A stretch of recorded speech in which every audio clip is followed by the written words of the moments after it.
Hi, this 5-minute solution gonna show you how to delete WhatsApp backup from iCloud. Deleting WhatsApp backup from iCloud is pretty easy process. Just follow me to do it.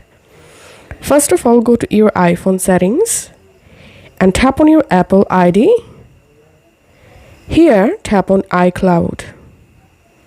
Tap on Manage Account Storage. And here you will find WhatsApp Messenger.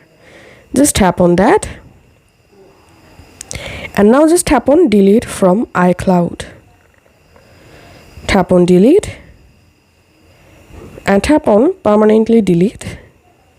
And your WhatsApp backup from iCloud will be deleted.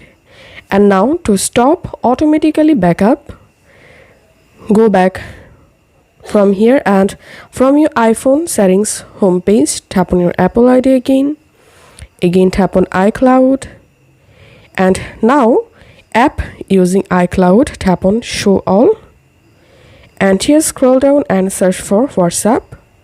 All you have to need, turn off WhatsApp, and now on WhatsApp won't be able to upload WhatsApp backup in iCloud account. If this video helped you out, please leave a like and leave a comment down below. Thank you for watching.